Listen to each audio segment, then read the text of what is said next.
कहा जाता है अगर किसी चीज को शिद्दत से चाहो तो पूरी कायनात लग जाती है उसे आपसे मिलाने में।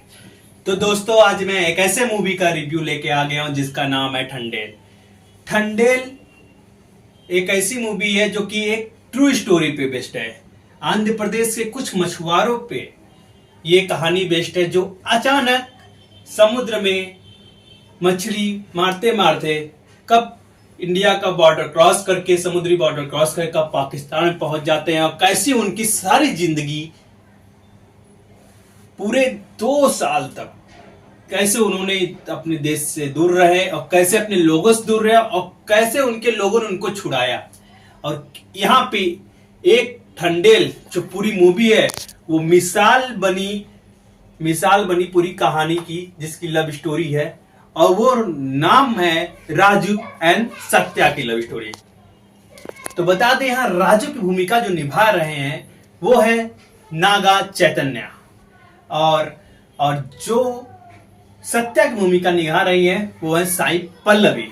जो साई पल्लवी एक ऐसी एक्ट्रेस जो अपने आप में ही पूरी एक्टर मतलब बिना कुछ मेकअप किए बिना कुछ किए सिर्फ सिंपल साधारण में जो उनकी अदा है वो पूरी एक्टिंग की अदा को कामयाब कर देती है। तो अभी उन्होंने जस्ट हाल ही में आमरण एक्टिंग किया और आमरण में मूवी किया एक्टिंग कर किया और उसके बाद अब आया ठंडेल। ठंडेल की कहानी एक ऐसे गांव से है, आंध्र प्रदेश के एक ऐसे गांव से है जहां पे लोग 9 महीने के लिए अपने घरों से दूर रहते हैं। मतलब आदमी लोग अपने औरतों से दूर रहते हैं, अपने परिवारों से दूर रहते हैं, अपने बच्चों से दूर रहते हैं। क्यों? क्योंकि वो अपने परिवार का पालन पोषण कर सके।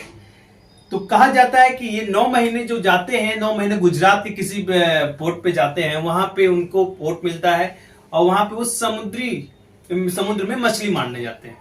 ठीक है, जहां पे नेटवर्क तो रहता नहीं समुद्र में। महीने के लास्ट दिन में एक बार सिर्फ बात होती है, सिर्फ एक बार, और वो एक दिन लास्ट वीक एक दिन बात करने के लिए सब लोग वेट करते हैं वो दिन का आने के लिए। ऐसी इस कहानी मूवी दिखाई गई है। सोचो आज उस समय में जब गुजरात सब लोग गए 9 महीने हुआ तो कहानी की शुरुआत ऐसे होती है। राजू और चैतन्य सभी लोग जाते हैं। ठंडेल उनके चाचा रहते हैं, राजू के चाचा।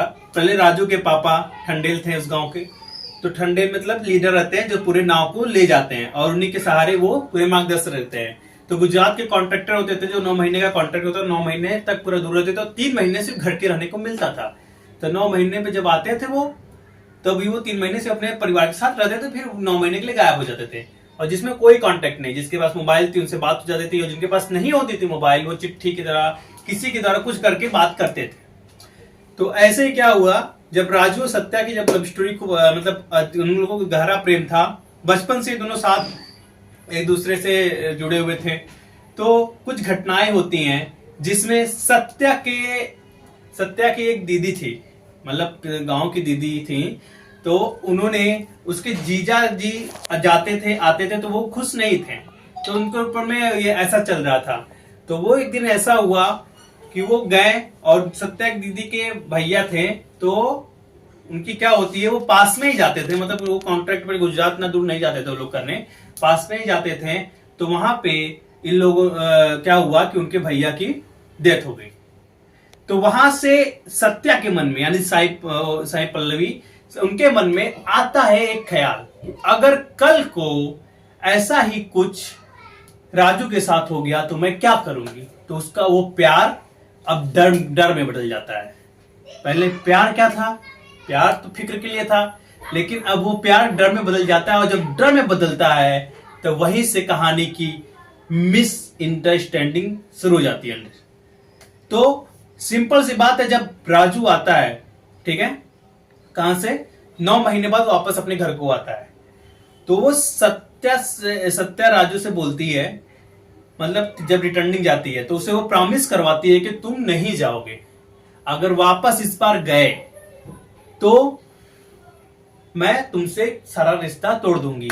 और ये कहानी उसके मन में कहां से आती है, तो वो जो सत्या के पापा होते हैं वो भी पहले मछली पकड़ने जाया करते थे समुद्रों में, लेकिन अंत में कुछ ऐसा होता है कि वो नहीं पकड़ने जाते हैं और वो घर पे बैठ के जाल बुनते हैं बस। तो वो उनको कहानी बताते हैं, जिसके मन से उसका और डर बढ़ गया। इसीलिए सत्या की जो प्रेम कहानी जो थी, तो सिंपल सी जब वहां पे शुरू हुई तो राजू को मना कर दिया, लेकिन राजू नहीं माना क्योंकि वो ठंडेल बन गया था। और जो वो ठंडेल बन गया तो वो लीडर बन चुका था, इसलिए वो नहीं माना और वो गया उसको बिना बताए। लेकिन जब बिना बताए गया तो पूरा ट्रेन पे पहुंचा, ट्रेन पे वो सत्या पहुंची और उसको बहुत बुला बुला सुनाया और उसने उससे बात नहीं करी, यहां तक उसको सारा रिश्ता तोड़ दिया, सब कुछ तोड़ दिया। 9 महीने के लिए उससे बात नहीं हुई। अब जब 9 महीने के बाद क्या होती है, उसने अपनी जिद के कारण, उस जिद के कारण दूसरे लड़के से शादी करने के लिए हाँ कर दी। ऐसी कहानी है। जो शादी करने के लिए जब हाँ कर दिया तो वो शादी होने वाली थी 2 सितंबर और जहाज इन लोग का रिटर्निंग था, मतलब 9 महीने कंप्लीट हो चुके थे, 10वें महीने वो रिटर्न होने वाले थे। लेकिन क्या हुआ, समुद्र में गहरा तूफान आ गया, बहुत बड़ा तूफान, जिसको बचाते बचाते राजू ने, दूसरे कुछ बोट आ रहे थे जो बड़ी बोट से टकरा के, उन्हें 2 लोग बचाने के लिए राजू ने अपनी जान दांव पे लगा दी। और उस जान पे दांव पे लगाई जब, तो वहां पे इन्होंने सिंपल सी बात में अपना जो बोट था वो कब इंडियन बॉर्डर क्रॉस करके पाकिस्तानी बॉर्डर समुद्री पानी पहुंच गया, उन्हें पता भी नहीं चला। फिर वो कैद हो गए, 2 साल के लिए उनको कैद हो गई, सबको पता चला। फिर उन्होंने 2 साल, मतलब कुछ दिनों बाद उन्होंने पत्र लिखा तो सबको बताया और वो तब पता चला सत्या को, तब हर्ट हुआ। लेकिन सत्या फिर भी कुछ नहीं बोली। फिर वो भी अपने लेटर्स लिखती है, जाती है, करती है, सब जगह सत्या जाती है। गुजरात में जाती है क्योंकि जो कॉन्ट्रैक्टर था इनका पैसा लेके रख लेता था और इनको वो पैसे जब लोग नहीं आए, आदमी लोग, तो परिवार क्या हुआ, सब मरने के कगार पे, मतलब खाने की तंगी हो गई, कोई खाने के लिए वो नहीं रहता था। तो उसके बाद वो गए, तो सत्या गई गुजरात और गुजरात में अनशन किया, तब जाके सबका पैसा मिला, जिसकी वजह से पूरा गांव उनका फिर से खुशहाल हो चुका। तो जहाज जब फंसी, जब अंदर फंसा, 2 साल हो गए, सब ने सपोर्ट किया।